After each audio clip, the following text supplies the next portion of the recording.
चतुर्भुजों के प्रकार में अगला है आयत, रेक्टेंगल।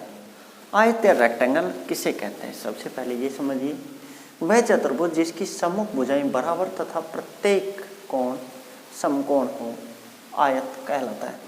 वह चतुर्भुज जिसकी सम्मुख भुजाएं क्या हो?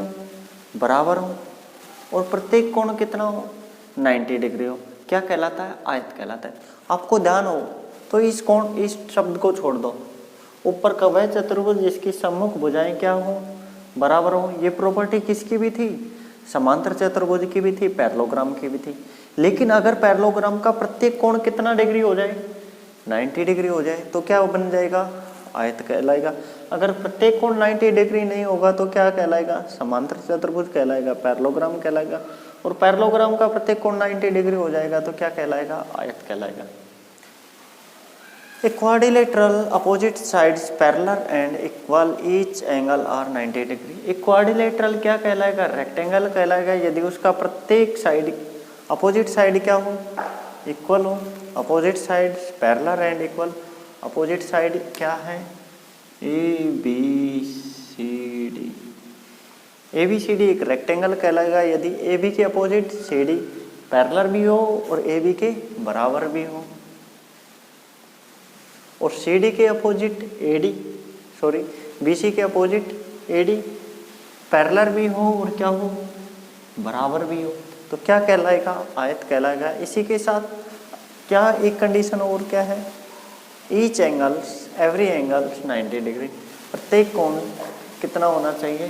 90 डिग्री कहना होना चाहिए। रेक्टेंगल क्या कहलाएगा? अपोजिट साइड्स इक्वल हो, ऑल एंगल 90 डिग्री हो, क्या कहलाएगा? रेक्टेंगल कहलाएगा, आयत कहलाएगा। अब देखिए आयत की प्रॉपर्टीज देखिए, आयत की कौन कौन सी प्रॉपर्टी होती है?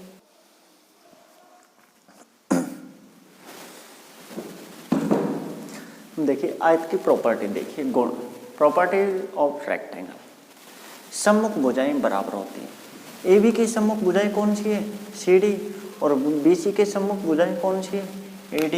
सम्मुख भुजाएं बराबर होती हैं तो AB किसके बराबर है? CD के, तो वही लिख देंगे AB equal to CD। AB किसके बराबर है? CD के। और BC के सम्मुख कौन सी हो जाएगी? अपोजिट साइड कौन सी हो जाएगी?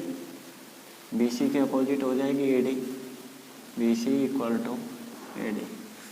देखिए सम्मुख भुजाएं बराबर होती हैं और opposite sides are equal.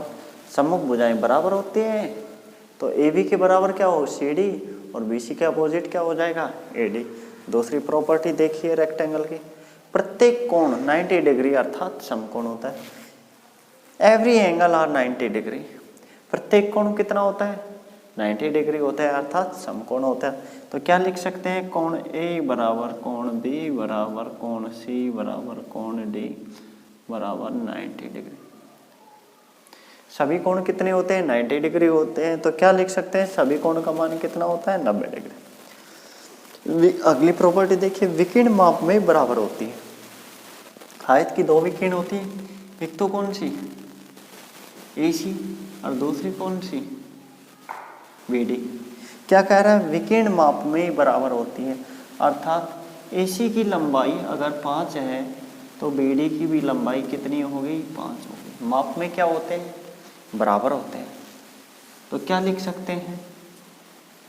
AC equal to BD। जितना AC होगा उतना ही क्या होगा?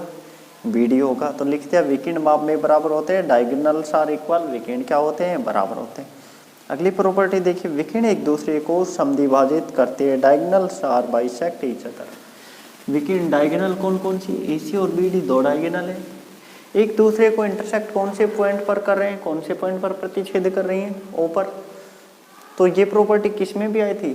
समचतुर्भुज में भी आई थी, समांतर चतुर्भुज की भी होती है और आयत की भी होती है। जितना AO है उतना ही OC होगा। तो क्या लिख सकते हैं?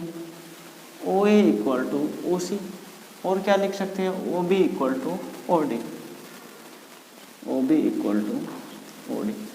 दोबारा देख लीजिए, आयत की आमने सामने की भुजाएं या अपोजिट साइड सम्मुख भुजाएं क्या होती हैं? बराबर होती हैं। तो क्या लिख सकते हैं? AB इक्वल टू CD और BC इक्वल टू AD। अच्छा, दूसरी प्रॉपर्टी क्या था? प्रत्येक कोण समकोण होता है 90 डिग्री होता है, तो सभी कोण का मान कितना होगा 90। कोण ए बराबर कोण ए इक्वल टू कोण बी इक्वल टू कोण सी इक्वल टू कोण C D equal to 90 degree हो जाएगा सभी कोण। विकिरण माप में बराबर होते हैं, दो विकिरण होते हैं, तो ए सी बराबर क्या हो जाएगा बी डी हो जाएगा। अगला क्या है, विकिरण एक दूसरे को समद्विभाजित करता है, तो अर्थात ओ जितना ओ ए हो उतना ही ओ सी होगा और जितना ओ बी है उतना ही ओ डी होगा। मुझे उम्मीद है कि आपको अच्छे से समझ में आ गया होगा।